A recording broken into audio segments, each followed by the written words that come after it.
Palavra da Verdade, com Hernandes Dias Lopes. Eu gostaria de trazer dentro de Miqueias uma palavra para vocês, mas não é propriamente uma síntese, ou o esboço, ou o resumo de todo o livro. Então eu peço que você abra comigo a sua Bíblia, por favor, Miqueias capítulo 6, e nós vamos ler esta passagem. Eu não sei se o pessoal da mídia aí tem a versão atualizada, ARA. Se tiver para projeção, eu fico muito grato. Se não tiver, não tem problema.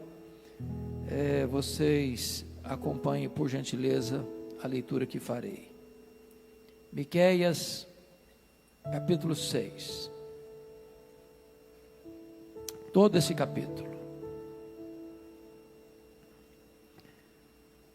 Deus e o seu povo em juízo. Ouve agora o que diz o Senhor. Levanta-te, defende a tua causa perante os montes, e ouçam os outeiros a tua voz. Ouvi, montes, a controvérsia do Senhor, e vós, duráveis fundamentos da terra, porque o Senhor tem controvérsia com o seu povo, e com Israel entrará em juízo.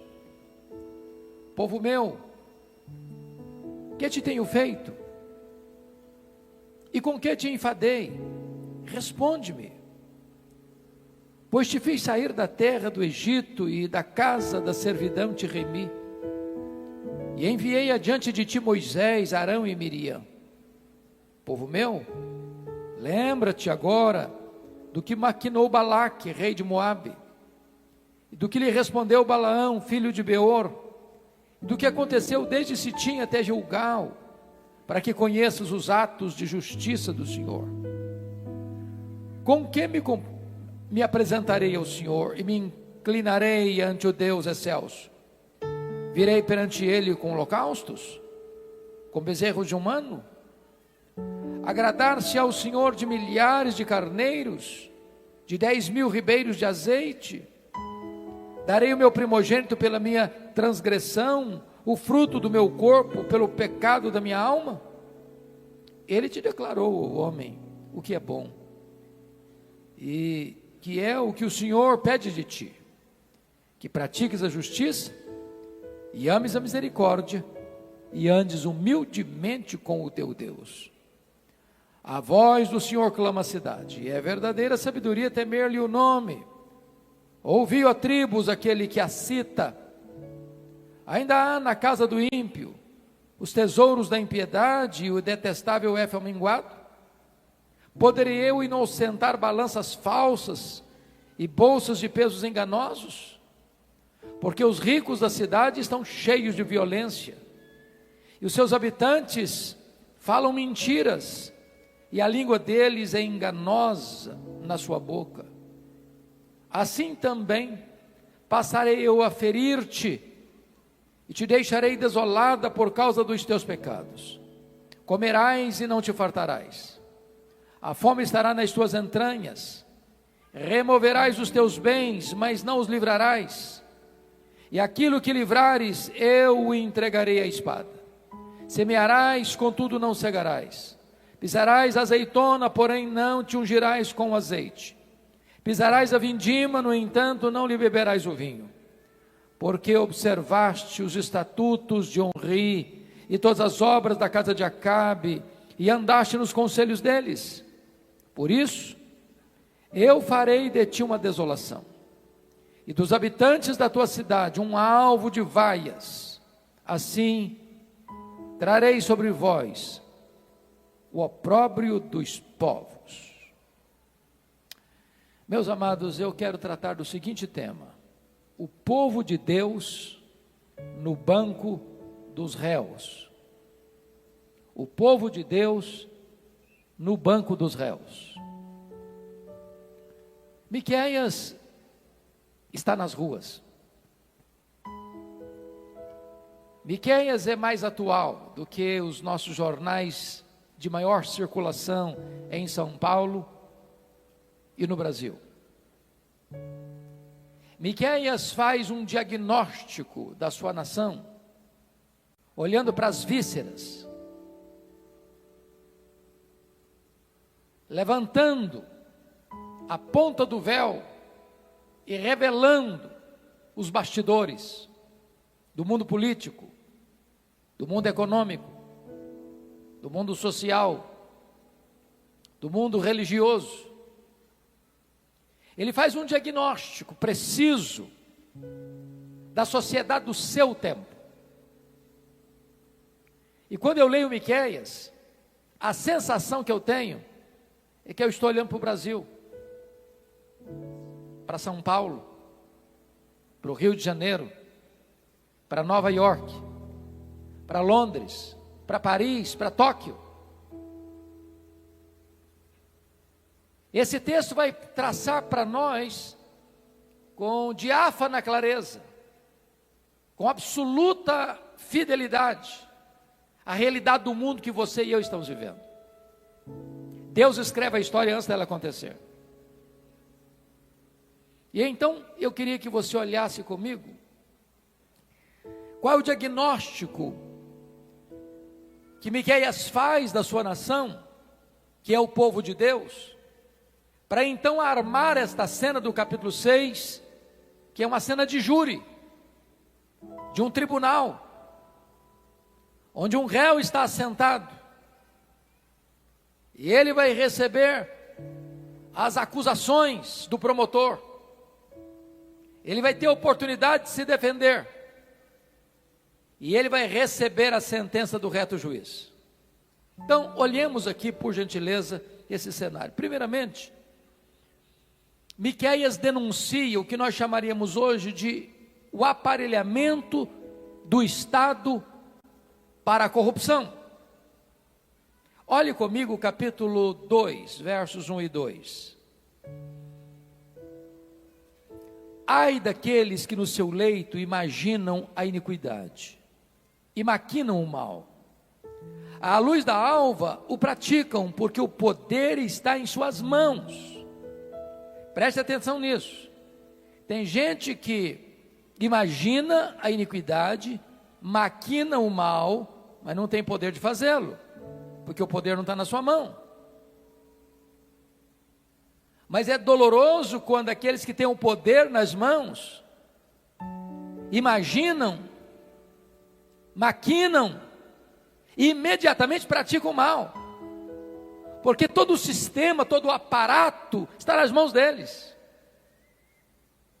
O que Miqueias está denunciando aqui é exatamente este aparelhamento do Estado para a prática do mal, da corrupção, da violência, da opressão.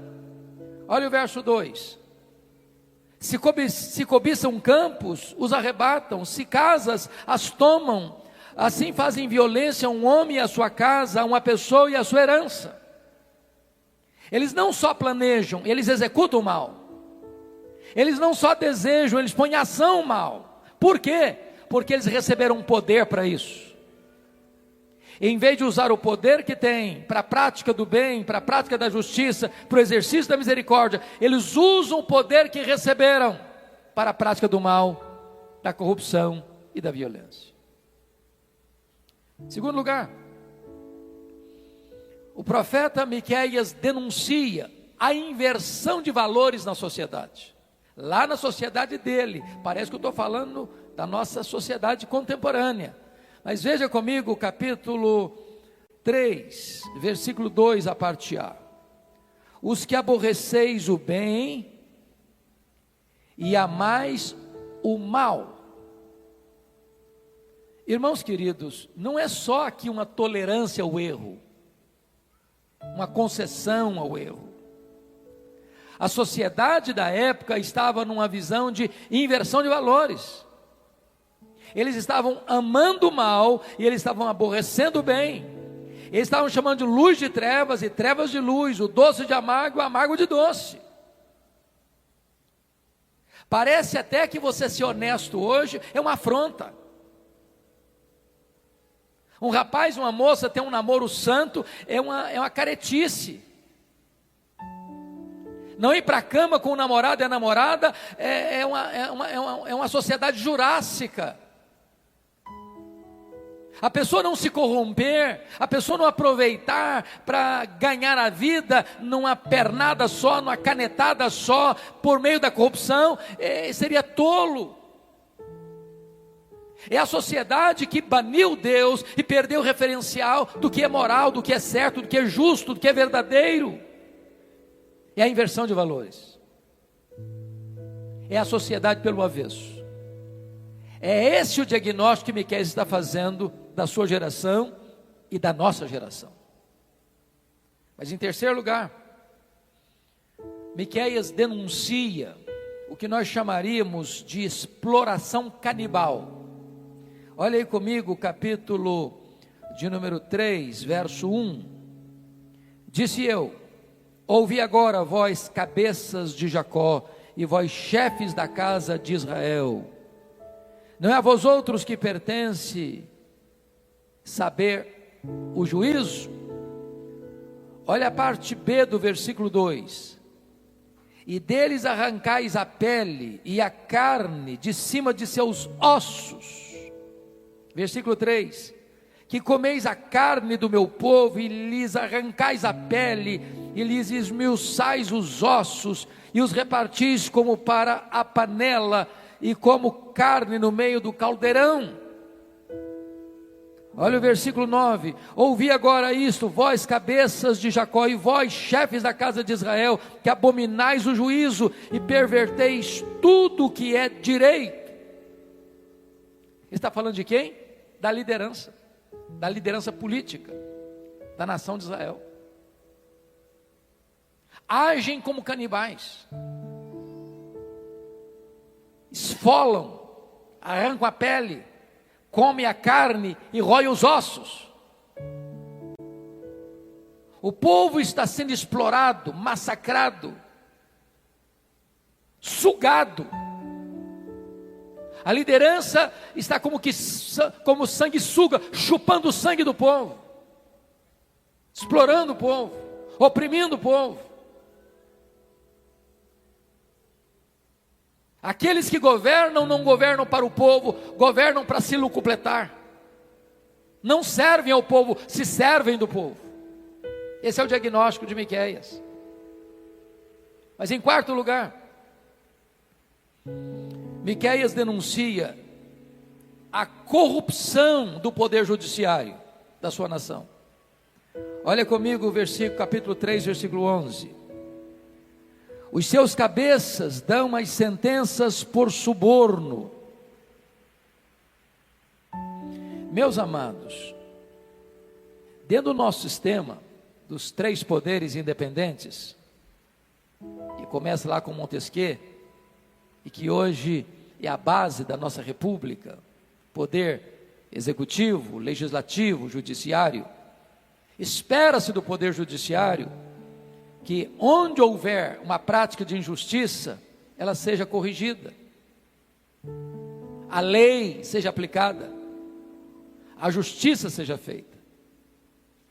Portanto, não há nada que destrói mais a esperança de um povo e corrompe mais uma sociedade do que este poder que deve ser o guardião da Constituição se entrega à corrupção e, à luz do que está escrito aqui, dão as suas sentenças por suborno. E se dão sentenças por suborno, eles vão favorecer a quem? Os ricos, os poderosos, que têm poder para pagar. E quem vai ficar prejudicado? Os pobres, que não têm vez, que não têm voz, que não têm para quem apelar, a quem recorrer. Quando eu leio Miqueias, parece que eu estou lendo Brasil, eu estou lendo Argentina, eu estou lendo Portugal, eu estou lendo França, Inglaterra, ou qualquer outro país do mundo, na atualidade. Mas em quinto lugar, para mim isso é mais grave ainda, Miqueias denuncia o que nós chamamos de o conluio dos poderes para oprimir o povo. Olha comigo o capítulo 7, verso 3. as suas mãos estão sobre o mal, e o fazem diligentemente. Já ouviu falar no crime organizado? Eles põem a mão no mal e fazem o mal diligentemente, estudado, pensado, refletido, planejado. Veja mais, o príncipe exige condenação, o juiz aceita suborno, o grande fala dos maus desejos de sua alma, e assim todos eles juntamente urdem a trama. Todos eles juntamente urdem a trama. É um protegendo o outro. É um poder se corrompendo, dizendo: se você me denunciar, eu também te denuncio. Se você pegar no meu pé, eu pego também no seu pé. E todos eles se juntam, conluiados, para fazer o mal, para praticar a injustiça, para trazer desesperança para a nação. Miqueias está nas ruas, Miqueias está em São Paulo, Miqueias está em Brasília, Miqueias está no Rio de Janeiro, Miqueias está entre nós, levantando a sua voz em nome de Deus, para dizer que o Deus a quem servimos não está apenas dentro de templos evangélicos. O Deus a quem servimos está no palácio, está no congresso, está nas cortes, está nas ruas, está no comércio, na indústria, na economia mundial, nas transações internacionais. Mas talvez você possa dizer assim: bom, se a sociedade econômica, política está corrompida, quem sabe a igreja melhora, quem sabe a igreja seja o porto de esperança da nação. Vamos ver, olha comigo, capítulo 3, versículo 5.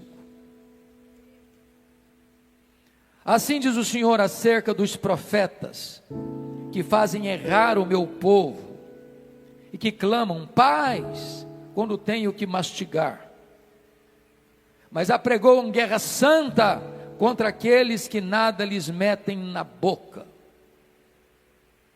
Aqui você vê uma igreja prostituída, aqui você vê um ministério que tem preço, aqui você vê profetas da conveniência, que pregam para agradar, e não para confrontar o povo, que pregam na medida que recebem grana, sermões com preço. Irmãos, isso é dramático na realidade brasileira. Pregadores que não aceitam um convite para pregar sem saber qual vai ser a oferta. Ministério não é comércio, igreja não é mercado. Miqueias está levantando a sua voz e denunciando essa prática pecaminosa no meio cristão, inclusive no Brasil. Olha o capítulo 3, versículo 11. Os seus cabeças dão sentenças por suborno, os seus sacerdotes ensinam por interesse, os seus profetas adivinham por dinheiro, e ainda se encostam ao Senhor dizendo: não está o Senhor no meio de nós? Nenhum mal nos sobrevirá. Meus irmãos, nem todos aqueles que dizem que Deus está no nosso meio estão falando a verdade, porque aqueles que usam o seu chamado para pregar o evangelho como um comércio, uma fonte de lucro, eles se venderam a Mamon. Eles já não são mais servos do Altíssimo. A igreja estava corrompida, e o profeta está denunciando isso. Bom, mas talvez você possa pensar assim: bom, se o mundo político está corrompido, se o mundo do poder judiciário está corrompido, se a igreja está corrompida, existe alguém que vai salvar a nação, que é o primeiro núcleo da sociedade, que é a família. Mas como é que estava a família? Veja comigo, por favor, capítulo 7, verso 6. Como é que estava a família? Está escrito aí: porque o filho despreza o pai, a filha se levanta contra a mãe, a nora contra a sogra, os inimigos do homem são os da sua própria casa. A família estava em pé de guerra. Sabe por quê? Porque o exemplo vem lá de cima. Se os governantes não dão exemplo, os governados não têm referencial. Se os líderes religiosos não dão exemplo, aqueles que são liderados se perdem sem rumo na vida. E a família, que deveria ser o grande guardião dos valores, também se rende, se capitula a essa cultura selvagem de um relativismo completamente rendido aos interesses das inverdades e das injustiças. O diagnóstico que Miqueias faz é tão dramático que ele conclui no capítulo 7, verso 2. Confira comigo. Ele diz assim: pereceu da terra o piedoso, e não há entre os homens um que seja reto. Todos espreitam para derramar sangue, cada um caça o seu irmão com rede. Esse é um diagnóstico pessimista demais. Mas a situação estava tão crítica que Miqueias disse: meu Deus, não tem mais ninguém, não sobrou mais ninguém. Esse é o pano de fundo, esse é o cenário para que Deus agora chame esse povo, que é o seu povo, para um tribunal de júri. E agora a cena do tribunal vai ser armada. E eu gostaria que você acompanhasse o meu raciocínio para nós entendermos o povo de Deus assentado no banco dos réus. Primeiro, a acusação é feita, nos versos 1 a 5. Primeira coisa que vai acontecer: o promotor chama o réu. Olha comigo o versículo 1. Ouvi agora o que diz o Senhor: levanta-te, defende a tua causa perante os montes, e ouçam os outeiros a tua voz. Notem vocês que a cena é de um grande tribunal. O réu está sendo convocado, intimado, chamado pelo promotor. Os montes e os outeiros, o cosmos, são as testemunhas. E o réu tem chance de se defender diante dessas testemunhas, os outeiros e os montes, para escutar se o réu tem razão na sua causa. Segundo lugar, o júri recebe a instrução. Versículo 2, confira aí. Ouvi montes. Os montes e os outeiros são jurados. São jurados. O réu é o povo de Deus. Ouvi montes, a controvérsia do Senhor, e vós duráveis fundamentos da terra, porque o Senhor tem controvérsia com o seu povo, e com Israel entrará em juízo. A Bíblia diz que o juízo começa por onde? Pela casa de Deus. A igreja não tem autoridade de denunciar os pecados dos políticos, dos juízes, dos legisladores, se ela mesma está incorrendo nos mesmos erros. Deus está chamando o seu povo a juízo. Deus está confrontando a você e a mim nessa noite. Terceiro, a promotoria apresenta a acusação. E que acusação será apresentada? Primeiro, acusa o réu de ter se afastado de Deus. Olha o verso 3 comigo. Aqui tem uma exclamação comovente: povo meu, que te tenho feito? Aqui tem um fato doloroso. E com que te enfadei? Aqui tem uma pergunta paciente. Responde-me. Irmãos amados, parar para pensar que nós somos o povo escolhido de Deus, chamado de Deus, justificado por Deus, selado com o Espírito Santo da promessa. Parar para pensar que o nosso nome está escrito no livro da vida, que nós somos filhos de Deus, herdeiros de Deus, co-herdeiros com Cristo. Parar para pensar que nós temos a vida eterna. E parece que nós estamos enfadados de Deus, é algo gravíssimo. Povo meu, com que te enfadei? Com que te enfadei?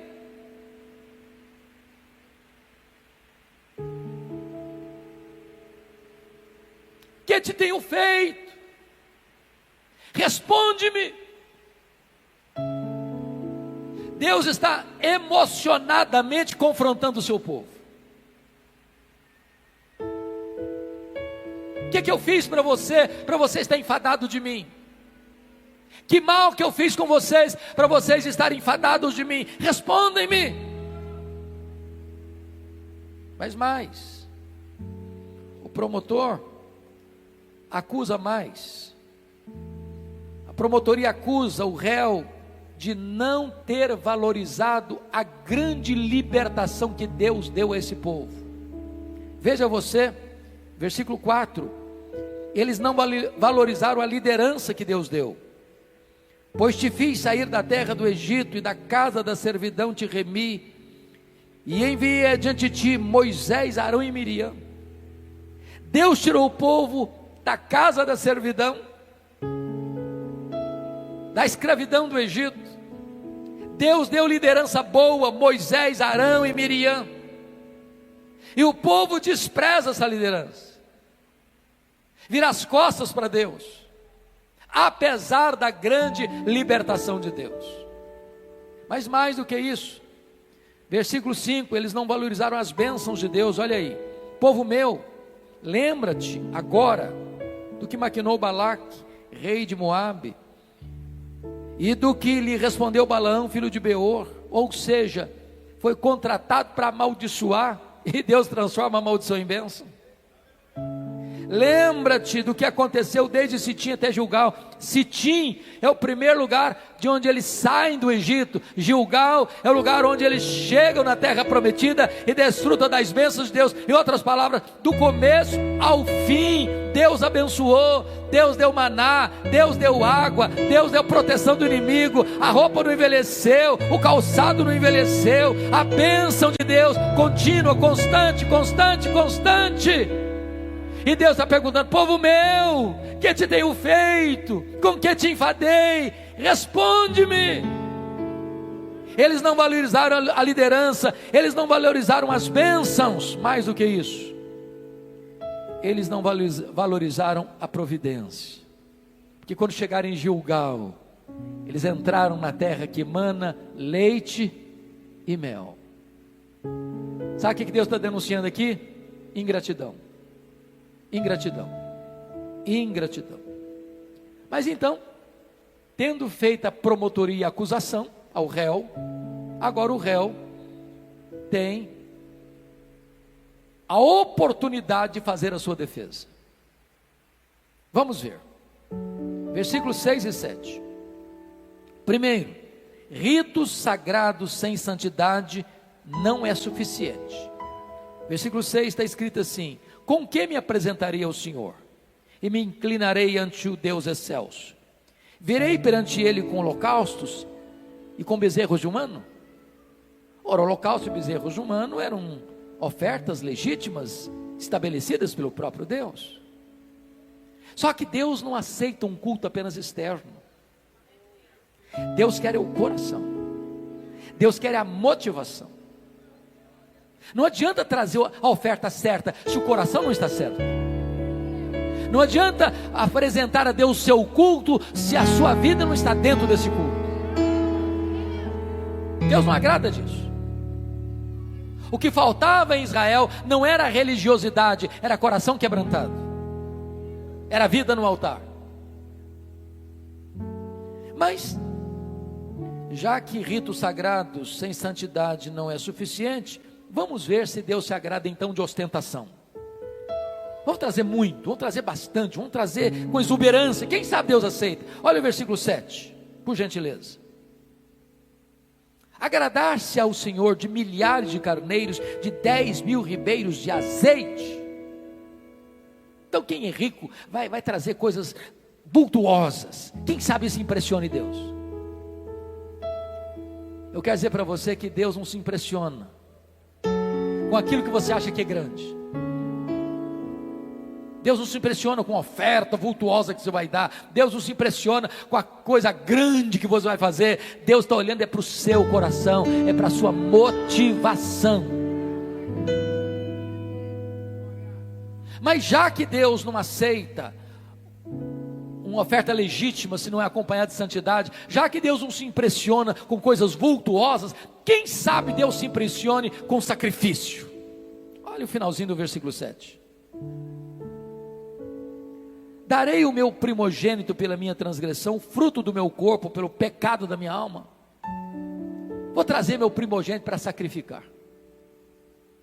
Deus não quer isso. Deus não aceita isso. Deus quer sinceridade, verdade no íntimo. Então toda defesa que o réu fez é uma defesa ilegítima, infundada. Não é capaz de convencer as testemunhas, não é capaz de mudar a sentença de condenação que virá do juiz. Então, o cenário do tribunal está armado, já que o réu não conseguiu fazer uma defesa digna, crível, aceitável, vem agora a instrução do processo. Veja você o versículo 8.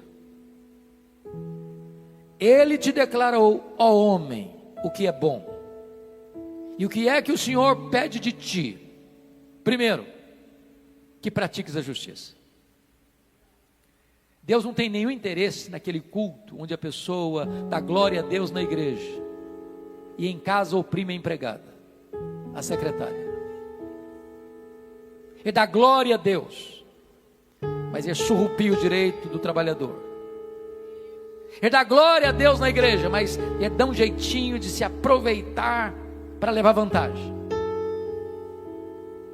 Ele dá glória a Deus na igreja, mas ele entra em esquemas de corrupção e vende a sua consciência por dinheiro.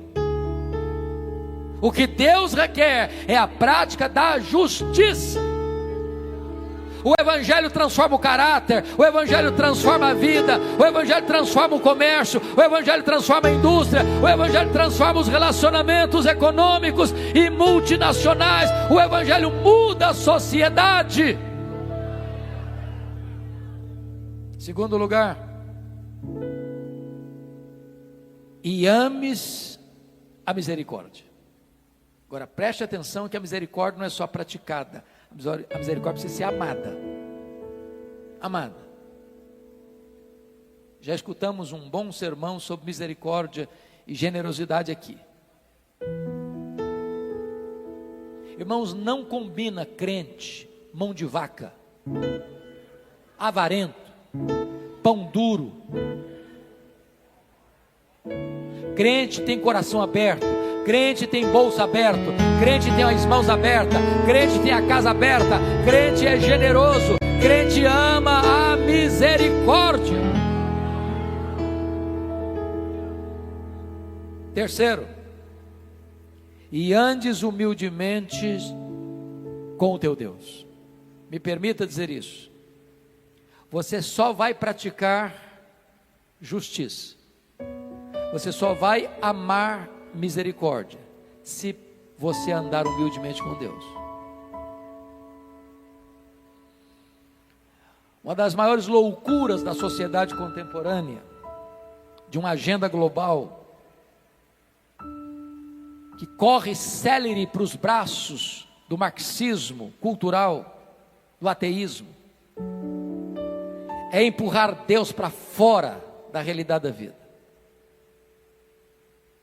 Porque quando se bane Deus da família, das escolas, das instituições públicas, do parlamento, dos palácios, das cortes, quando Deus não é mais o referencial, a sociedade se bestializa e se perde.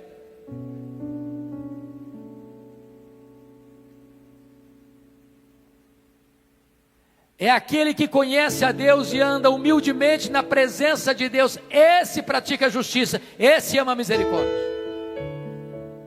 Todos os sistemas, irmãos, ateístas são totalitários e oprimem as pessoas. Miqueias está nas ruas. Miqueias está entre nós, falando da parte de Deus. Bom, dada a instrução, agora o julgamento é concluído, nos versos 9 a 16, e destaco aqui algumas coisas. Primeiro, o juiz agora ordena que o réu ouça a sentença. Veja comigo o verso 9. A voz do Senhor clama a cidade, e é verdadeira sabedoria temer-lhe o nome. Ouve, ó tribos, aquele que a cita. Veja, cita aí é um termo jurídico, termo legal. Deus está dando uma ordem para que o réu escute, ouça a sua sentença. É um tribunal, e o povo de Deus está no banco dos réus. Segundo, o juiz mostra os dispositivos que o réu infringiu. Ele não vai receber uma sentença sem saber o que está acontecendo, não. Ele vai estar alertado com toda clareza quais foram os preceitos da lei que ele quebrou, que ele violou. Então vejamos.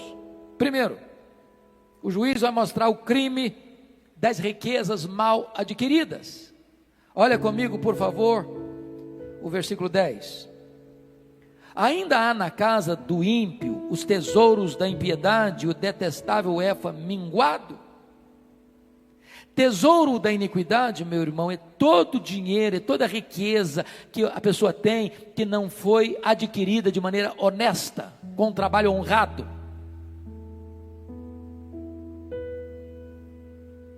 É todo o dinheiro que foi roubado, seja de uma empresa particular, ou de uma pessoa física, ou seja roubado do erário público.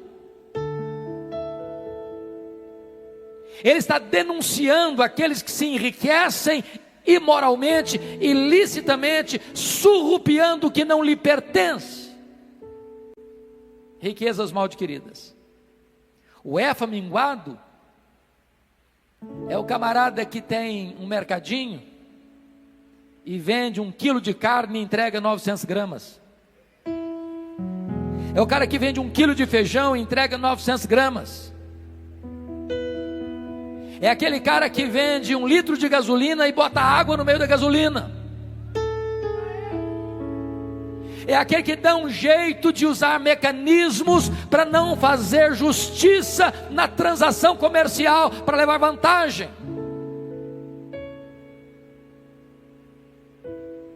Mais do que isso, o juiz denuncia o crime dos mecanismos de corrupção no comércio. Olha comigo o verso 10b e 11. E o detestável Efa minguado, poderei eu inocentar balanças falsas e bolsas de pesos enganosos? Irmãos, Deus não está só na igreja não, Deus está lá na mercearia, Deus está lá no supermercado, Deus está lá nessas grandes multinacionais, todo dia, toda hora. Deus não está olhando só o gasofilácio, onde se entrega dízimo e oferta, não. Deus se importa com o comércio, Deus se importa com a indústria, Deus se importa com as transações comerciais. Deus é Senhor de tudo, e está de olho em tudo. Que os empresários ouçam, que os empregados ouçam, que os políticos ouçam, que os governantes ouçam, que o povo ouça, que a igreja ouça, que você e eu ouçamos nessa noite.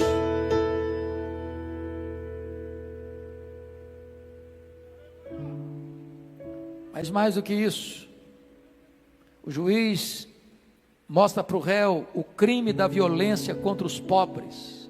Olha o versículo 12. Porque os ricos da cidade estão cheios de violência, e os seus habitantes falam mentiras, e a língua deles é enganosa na sua boca. Meus irmãos, quando diz que os ricos da cidade estão cheios de violência, é que eles praticaram essa violência com aqueles que não tinham poder de resistir a eles, aqueles que não tinham vez, não tinham voz, e quando apelavam para as cortes, não logravam êxito, porque as cortes já estavam corrompidas, e os juízes já estavam vendidos, e as sentenças já estavam compradas por dinheiro. E a justiça que põe na cadeia aquele que rouba um par de tênis, mas tira da cadeia aquele que rouba milhões, bilhões. E Deus está vendo tudo isso. E Deus está dizendo: eu não aceito isso.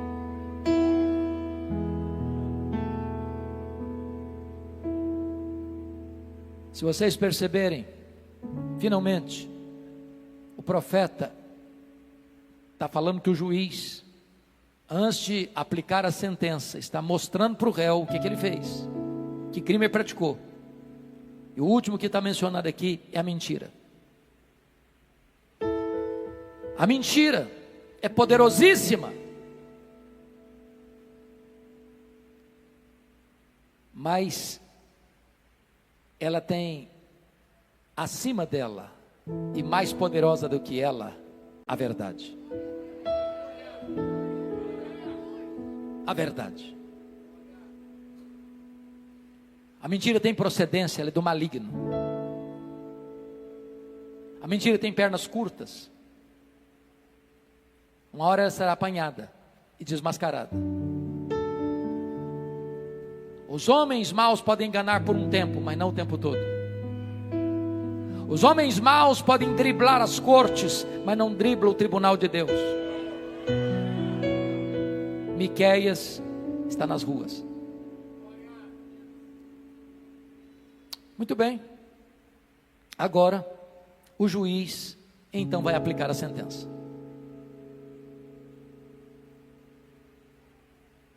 E a primeira coisa é que o réu vai ter que colher o que plantou.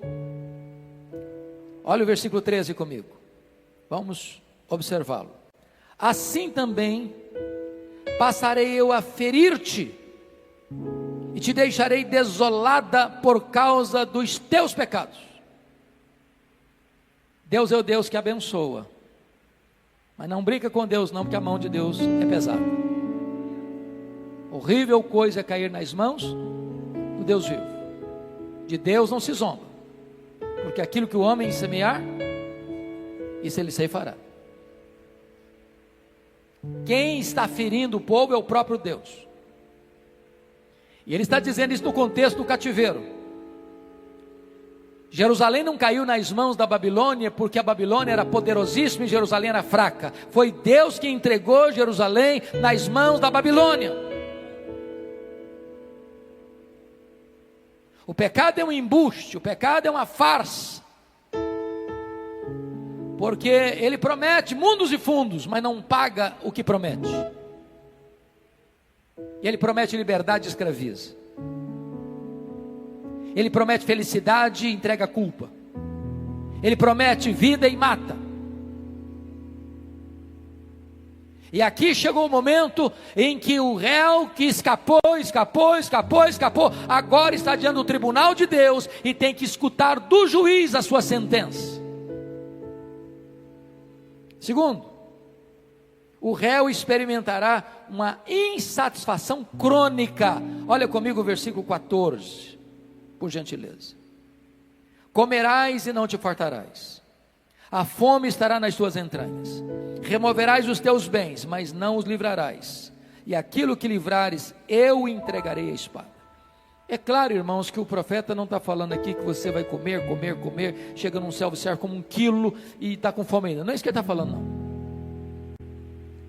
O que ele está dizendo é que aquilo que é fruto do pecado, da injustiça, da violência, da roubalheira, esse bem não vai satisfazer, não vai satisfazer, não vai satisfazer. Isso é um dinheiro maldito, que vai gerar insatisfação, vai gerar culpa, vai gerar pesar. E o cara, quanto mais tem, mais insatisfeito ele fica. Quanto mais ele come, mais faminto ele fica.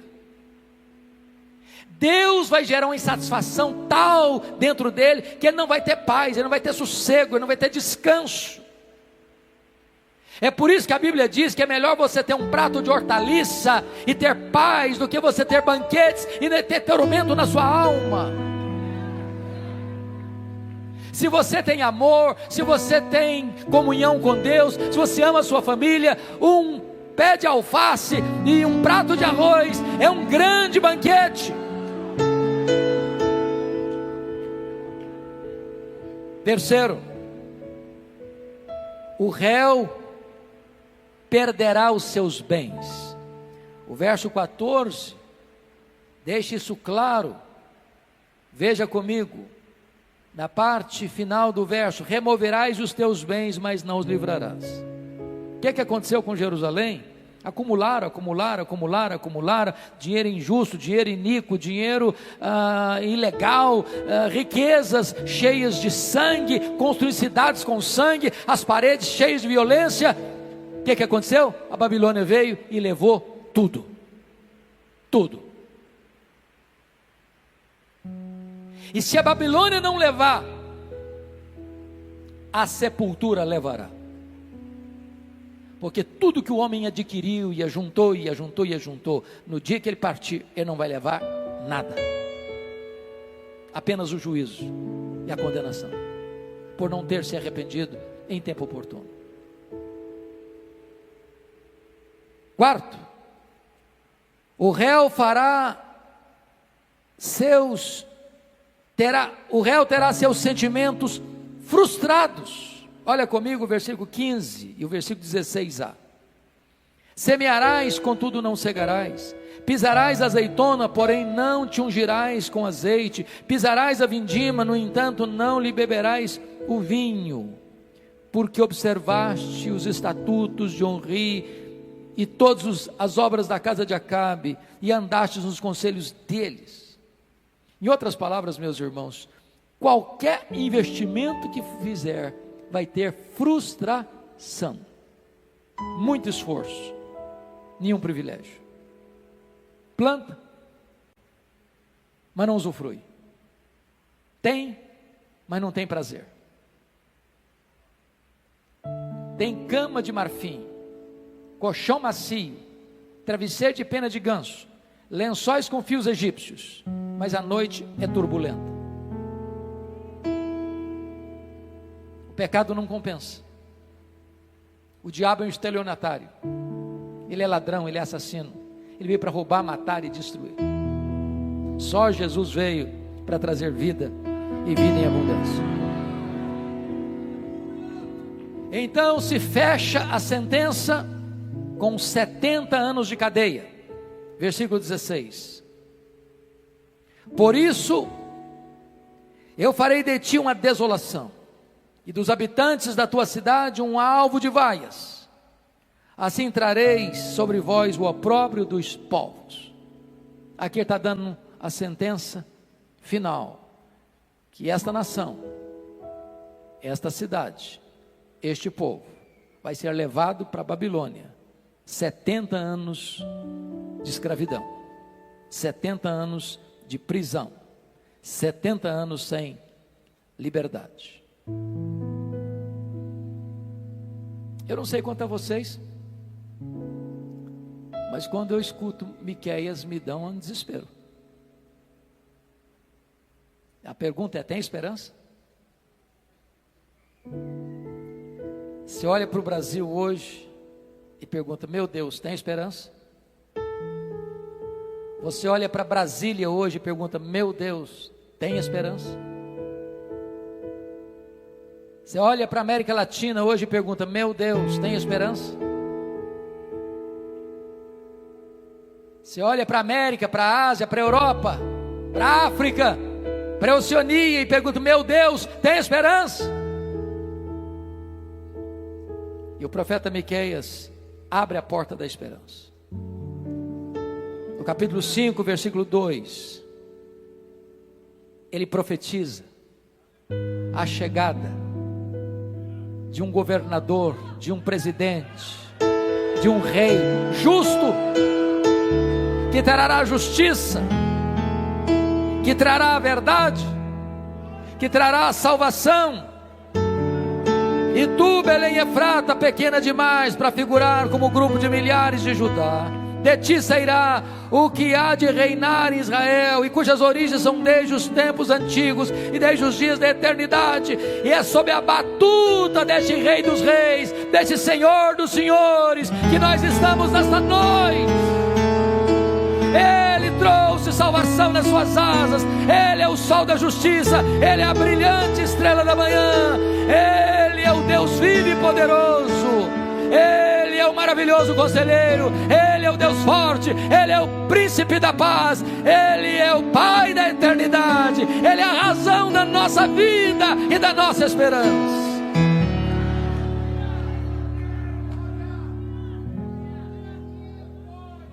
Para aqueles que estão esmagados debaixo da culpa e de seus pecados, o profeta traz uma palavra de esperança.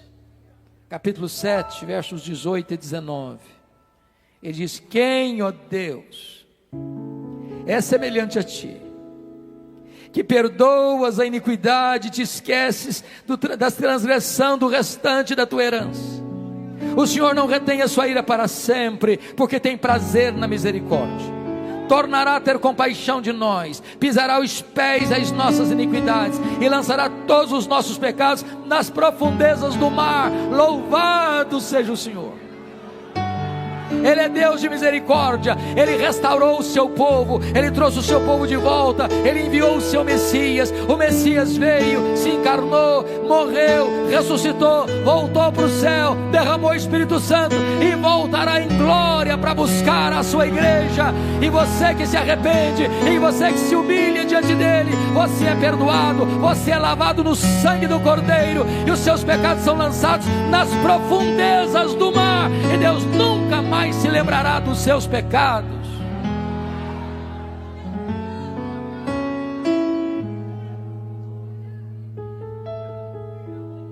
Eu não sei como é que está você hoje, mas eu peço que você se ponha de pé agora e abra sua Bíblia em Miqueias 7:7.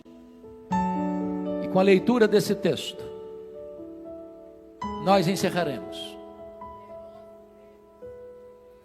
Eu acho que vocês estão também com a mesma versão que eu, então todos vamos ler com voz eloquente, com voz bonita e sonora, Miqueias 7:7.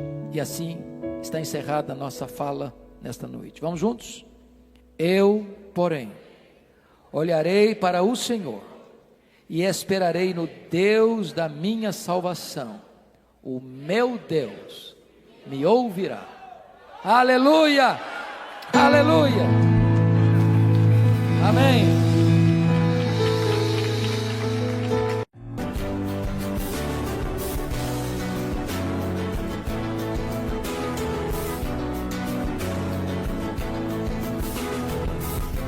Palavra da Verdade, com Hernandes Dias Lopes.